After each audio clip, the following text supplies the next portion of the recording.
전세대출을 받을 사람은 이 영상을 꼭 봐야 합니다. 정부 정책에 따라 신규 전세대출 조건이 많이 바뀔 수 있습니다.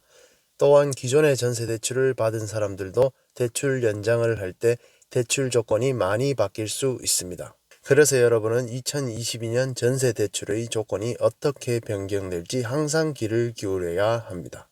지난해 전세대출 금액의 폭증으로 전세대출 규제에 대한 이야기가 나오기 시작했습니다. 왜냐하면 지난해 전세대출 한 건당 평균 금액이 2020년도보다 20.9% 늘어났기 때문입니다.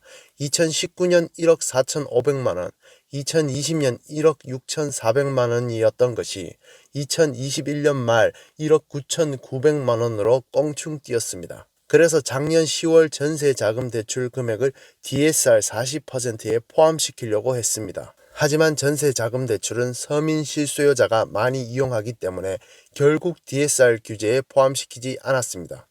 하지만 아직 방심하기는 이릅니다. 왜냐하면 작년 11월에 고승덕 금융위원장이 전세 보증에 대한 규제를 할 수 있다고 발표를 했기 때문입니다. 여기서 전세 보증이란 무엇일까요? 우리나라 전세 대출의 90% 이상은 전세 보증을 통해 은행에서 전세 대출을 해줍니다. 공공기관은 은행에서 해주는 전세 대출에 대해 보증을 서줍니다. 즉 은행에 보증서를 발급해 주는 것이죠. 이렇게 보증서를 발급해주면 임차인이 돈을 은행에 갚지 않을 때 공공기관이 대신해서 상환 책임을 가지게 됩니다.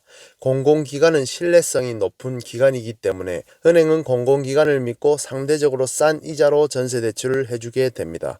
그래서 우리는 싼 이자로 보증금의 80%까지 전세대출을 받을 수 있게 되는 것이죠. 그럼 어떤 공공기관에서 전세대출의 보증서를 발급해 줄까요?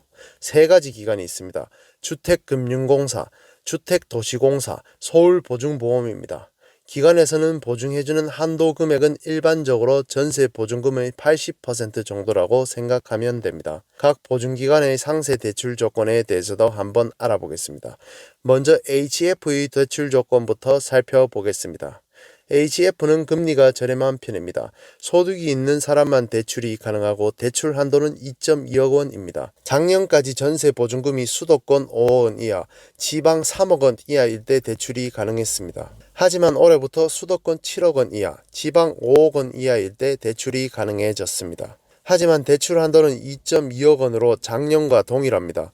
예컨대 여러분이 수도권 6억 원 전셋집을 계약하면 2.2억 원까지 대출이 가능합니다. 반면 지방 6억 원 전셋집을 계약한다면 대출이 불가능하게 됩니다. 다음은 허그의 대출 조건을 살펴보겠습니다. 허그는 소득이 없는 사람에게도 보증서를 발급해 줍니다. 단 허그는 전세 물건의 컨디션이 중요합니다. 아파트와 같은 물건은 대부분 대출을 해준다고 보면 됩니다. 전세 보증금의 한도는 수도권 5억 원, 지방 3억 원이고 대출 한도는 수도권 4억 원, 지방 3.2억 원까지 가능합니다. 예컨대 여러분이 무소득자인데 4억 원 전세집 계약을 했다면 4억 원의 80% 3.2억 원까지 전세대출을 받을 수 있습니다. 다음은 SGI 대출 조건을 살펴보겠습니다. SGI의 큰 장점은 전세 보증금의 한도가 없는 것입니다. 소득이 있는 사람만 대출이 가능하고 대출 한도는 5억 원입니다. 예컨대 여러분이 10억 원 전세집을 계약했다면 5억 원까지 대출을 받을 수 있습니다. 각 보증기관의 대출 조건을 하나의 표로 이렇게 나타낼 수 있습니다. 각 보증기관의 대출 조건을 비교해 보시고 본인에게 유리한 보증기관을 선택하시면 됩니다. 예를 들어 만약 대출 필요 금액이 2.2억 원 이하이면 금리가 저렴한 HF 보증을 이용하면 유리합니다. 만약 7억 원 초과의 전셋집을 구하는데 전세 대출을 받고 싶다면 SGI 보증서를 이용하면 됩니다. 만약 난 무소득이고 무직자인데 전세 대출을 받고 싶다면 허그 보증서를 이용하면 유리합니다. 본인에게 가장 유리한 보증서를 선택하여 전세 대출을 받으시길 바랍니다. 현재 기준금리 인상, 가계부채 총량 규제로 전세 대출 금리가 크게 올랐습니다. 그래서 최근 몇 개월 동안 전세 가격이 안정화되는 추세입니다. 하지만 하반기 공급 물량이 부족한 지역은 전세 매물이 적어져서 전세 가격이 다시 상승할 수도 있습니다. 특히 지금은 서울에서 전세 가격 상승률이 매매 가격 상승률을 앞지르는 현상이 나타나고 있습니다. 이런 현상이 전국적으로 지속적으로 일어난다면 작년에 논의되었던 두 가지 규제가 시행될 수 있습니다. 어떤 규제가 논의되었는지 한번 살펴보겠습니다. 첫 번째, 전세 보증금 한도 제한입니다.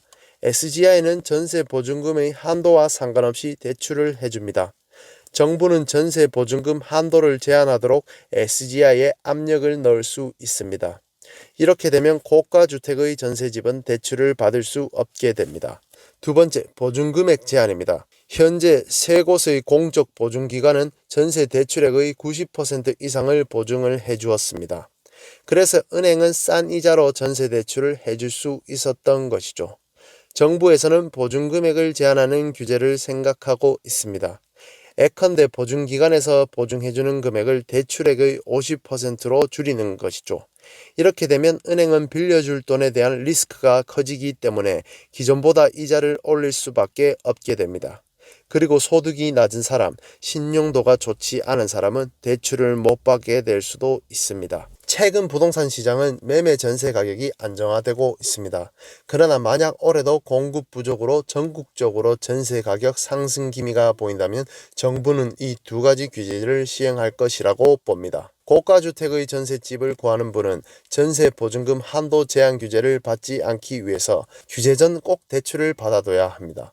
또한 보증금액 제한 규제가 적용될 경우 신규로 실행되는 전세대출의 이자는 올라가게 되거나 전세대출의 심사가 까다로워져 전세대출을 못 받게 될 수도 있습니다. 그러니 전세가격 상승 시기에 전세 계약을 하게 된다면 규제가 시행되기 전에 빨리 전세대출을 받으시는 걸 추천드립니다. 지금까지 전세대출 보증기간, 각 보증기간별 대출 조건, 전세대출 예상 규제 내용, 규제 대처 방안에 대해 알아보았습니다. 이제 여러분도 전세보증이 무엇인지, 우리가 왜 싼 이자로 전세대출을 받을 수 있는지, 보증기관의 대출 조건이 어떻게 되는지, 추가로 어떤 전세대출 규제가 시행될 수 있는지 이해할 수 있겠죠? 2022년 전셋집을 구하는 분은 이 부분을 염두에 두시고 전세 계약 및 전세 대출 계획을 잡으시길 바랍니다. 다음에도 좋은 컨텐츠로 여러분을 찾아뵙겠습니다.